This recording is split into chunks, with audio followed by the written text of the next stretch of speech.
ये देखकर दिल टूटता है कि हमारे आसपास की दुनिया कितनी दुखी और नाखुश होती जा रही है। सो कॉल्ड इंटेलेक्चुअल अपनी मूर्खता के साथ, अज्ञानी अपनी सस्ती और कभी कभी फनी गॉसिप के साथ, दोस्त जो कभी बने नहीं, साथी जो कभी मिले नहीं, सभी मेरी लाइफ और मेरे कैरेक्टर के बारे में अपना महान ओपिनियन और ज्ञान शेयर कर रहे हैं। हर तरह से गोल्ड डिगर कह रहे हैं। ये शब्द है सुष्मिता सेन के।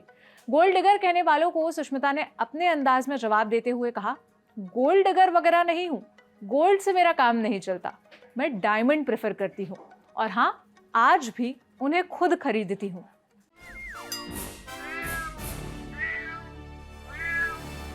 हाय, मेरा नाम है सोनल और आप देख रहे हैं ऑर्डिनरी की स्पेशल सीरीज म्याऊं।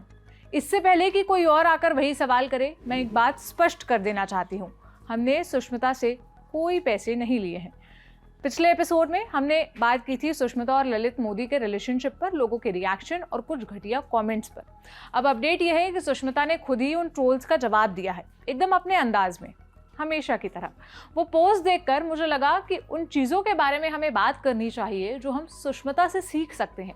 सुष्मिता की कही हुई बातों में महिलाओं के लिए, खास करके यंग लड़कियों के लिए, कभी सीख होती है तो कभी इंस्पिरेशन। शुरुआत ताज़ा पोस्ट से करते हैं। ललित मोदी और सुष्मिता के रिश्ते के बारे में सुनते ही ज्यादातर लोगों का रिएक्शन था कि सुष्मिता ने पैसों के लिए ललित के साथ संबंध बनाया। लोग उन्हें गोल्ड डिगर बता रहे थे। इसका जवाब देते हुए सुष्मिता ने कहा, गोल्ड से मेरा काम नहीं चलता, मैं डायमंड प्रेफर करती हूँ और हाँ, आज भी उन्हें खुद खरीदती हूँ। डायमंड रिंग से जुड़ा एक और किस्सा है, साल 2015 का। सुष्मिता के हाथ में बड़ी सी डायमंड रिंग देख उस वक्त भी कई लोगों ने कयास लगाए कि सुष्मिता ने सगाई कर ली, इसलिए उनके हाथ में डायमंड रिंग है। उन कयासों का जवाब देते हुए सुष्मिता ने कहा था, मुझे लाइफ में डायमंड के लिए किसी पुरुष की जरूरत नहीं है, मैं अपने लिए खुद खरीद सकती हूँ। सुष्मिता की ये बात लड़कियों को इंडिपेंडेंट बनने की सीख देती है, सिखाती है कि अपनी इच्छा पूरी करने के लिए किसी और पर निर्भर होने की जरूरत नहीं है। साथ ही ये भी बताती है कि खुद को पैम्पर करना, अपनी इच्छा पूरी करना और अपने लिए पसंद के तोहफे लेने में कोई बुराई नहीं है। मैंने अपने जीवन में अपने आसपास की ज्यादातर लड़कियों को, महिलाओं को खुद के लिए कभी कुछ करते नहीं देखा था। टीनेज में पैसे जोड़कर कभी वो घर में, कभी परिवार में, कभी बच्चों के लिए कुछ ना कुछ खरीद लेंगी या उन्हें तोहफे देने में लगा देती। अपने लिए तोहफा लेने वाली बहुत कम लड़कियों को मैं जानती हूँ जो नहीं के बराबर है। कई महिलाओं को मैं जानती हूँ जिन्हें अपने लिए कुछ चाहिए हो तो वो या तो अपने पति से कहती है या इच्छा को यूं ही दबाकर रह जाती है। इसलिए मेरे लिए सेल्फ पैम्पर या खुद को तोहफा देने वाली सुष्मिता की बात सीख भी थी और इंस्पिरेशन भी। आज भी जिस तरह अपने ऊपर आए घटिया और छिछले कमेंट्स का सुष्मिता ने रिप्लाई किया, ये काफ़ी सैवेज और कूल है। दूसरी बात जो सुष्मिता से सीख सकते हैं वो ये कि बच्चों की जिम्मेदारी तब उठाओ जब आप तैयार हो। एक बार मैं YouTube पर सुष्मिता का एक पुराना इंटरव्यू देख रही थी। उनसे सवाल किया गया कि 25 साल की उम्र में सिंगल मदर बनने के फैसले पर उनके घर वालों ने क्या कहा। जवाब में सुष्मिता ने कहा, मैं 18 साल की उम्र में मिस इंडिया बनी थी, 19 की उम्र में मिस यूनिवर्स। मैं एक मिडिल क्लास परिवार से थी, हमारे पास गाउन तक खरीदने के लिए पैसे नहीं थे। मैं वहाँ तक पहुँच ही इसलिए पाई कि पेरेंट्स का सपोर्ट था। उन्होंने मुझे अपने सपने पूरे करने के लिए आज़ादी दी। उन्हीं सपनों में एक सपना मेरा माँ बनने का था। 25 साल की उम्र में जब मैंने अपनी बेटी रेने को अडॉप्ट किया, मतलब वो अडॉप्ट करने की बात कही, तब सुप्रीम कोर्ट में जज ने भी मेरे बाबा से कहा, अभी तो आपकी बेटी की शादी भी नहीं हुई, आने वाले वक्त में शादी के बाद कोई बच्ची की जिम्मेदारी उठाने को तैयार नहीं हुआ तब क्या। इसके जवाब में सुष्मिता के पापा ने कहा था, ऐसे आदमी की ज़रूरत ही क्या जो उसके डिसीजन को अप्रूव या रिजेक्ट करे। ये किस्सा बताते हुए सुष्मिता ने कहा था कि मातृत्व के एहसास के लिए शादीशुदा होना ज़रूरी नहीं है। एक ऐसे वक्त में सुष्मिता ने अपनी बेटी को अडॉप्ट किया था जब वो अपने करियर में टॉप पर थी। उन्हें अपने काम के लिए अवार्ड मिल रहे थे। बीवी नंबर 1 के लिए, सपोर्टिंग एक्ट्रेस का रोल के लिए उन्हें तारीफें मिल रही थी। उन्होंने रेने को अडॉप्ट कर एग्जाम्पल सेट किया था कि करियर के साथ भी आप माँ बनने की जिम्मेदारी निभा सकते हो। बाद में उन्होंने एक और बच्ची अलीसा को भी अडॉप्ट किया। ये साबित किया कि आप सिंगल और हैप्पी पेरेंट हो सकते हो।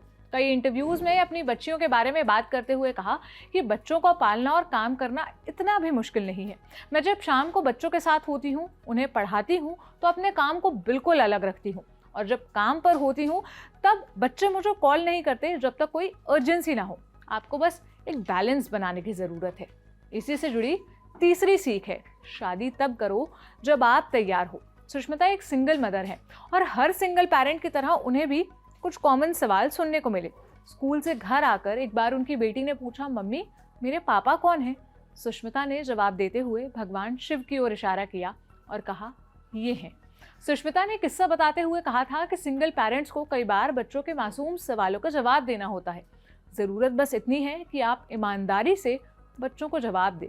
सुष्मिता ने यह भी कहा था कि अपनी लाइफ में वो कई लोगों के साथ रिलेशनशिप में रही और उन्हें ये देखकर खुशी हुई कि उनके बच्चों ने उनके पार्टनर्स के साथ इक्वल रिस्पेक्ट देकर बात की। बच्चे कभी शादी या रिश्तों में रोड़ा नहीं बने, बस उन्हें कोई ऐसा मिला नहीं जिसके साथ रिश्ते को शादी तक पहुंचाया जा सके। लेकिन जैसा मैंने पहले भी बताया था, बार बार प्यार में पड़ना, गलत लोगों से प्यार कर बैठना और पछताना, गलतियां करना और उनसे सीखते जाना, ये बात सुष्मिता ने कभी छुपाई नहीं। लोग उन्हें मॉरालिटी का ज्ञान देते रहे, कुछ जज करते रहे, लेकिन सुष्मिता ने अपने टर्म्स पर फैसला लेना या जिंदगी जीना नहीं छोड़ा। हमें बचपन से सिखाया जाता है कि कोशिश करने वालों की हार नहीं होती। पर्सनालिटी डेवलपमेंट की क्लास में बताया जाता है कि गिरकर उठना, उठकर गिरना सफल होने की पहली सीढ़ी है। लेकिन जब यही बात प्रेम की आती है तो लोग जज करने लगते हैं, तरस खाने लगते हैं। पर सुष्मिता की लाइफ चॉइसेस मुझे सिखाती हैं कि प्यार करने में कोई बुराई नहीं, प्यार में फेल होने में भी बुराई नहीं, दोबारा प्यार करना भी गलत नहीं। हर वो चीज़ सही है जो आपके मन को अच्छी लगे। सुष्मिता ने कभी नहीं छुपाया कि वो कब और किसके साथ रिलेशनशिप में रही। सुष्मिता के कई लोगों के साथ रिश्ते रहे, ये तो जग जाहिर है। उन्होंने अपने जीवन के पुरुषों के बारे में एक बार कहा था, मैं हर एक के लिए शुक्रगुजार हूँ। उन्होंने मुझे कोई ना कोई सीख दी, प्यार करना और बेहतर तरह से प्यार करना और ज़्यादा से ज़्यादा प्यार करना सिखाया। कई बार रिलेशनशिप नहीं वर्कआउट करते, लेकिन इसमें किसी इंसान की गलती नहीं होती। इसलिए मेरे मन में किसी के प्रति नाराज़गी या गुस्सा नहीं है। सुष्मिता ने ब्रेकअप तक को गॉसिप नहीं बनने दिया, बड़े ही ग्रेसफुल अंदाज में उसका क्लोजर लोगों के सामने रखा।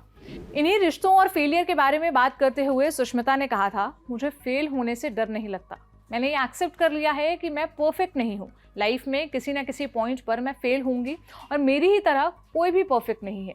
जब मैं सुष्मिता की लाइफ चॉइसेस को देखती हूँ तो पाती हूँ कि उन्होंने जो किया डंके की चोट पर किया, जो किया वो अपनी मर्जी से किया, जो किया उसके लिए किसी के आगे झुकी नहीं और नहीं किसी से माफ़ी मांगी। हो सकता है कि आप इस बात पर मुझसे सहमत ना हो, पर एक बात तय है कि सुष्मिता की जर्नी मुझे इंस्पायर करती है, कॉन्फिडेंस देती है। आपको क्या लगता है इसे लेकर? मुझे कमेंट सेक्शन में बताइएगा। आपको कैसा लगा ये एपिसोड, ये भी बताइएगा। अब मुलाकात होगी कल एक नए एपिसोड के साथ। अपना ख्याल रखिए। शुक्रिया।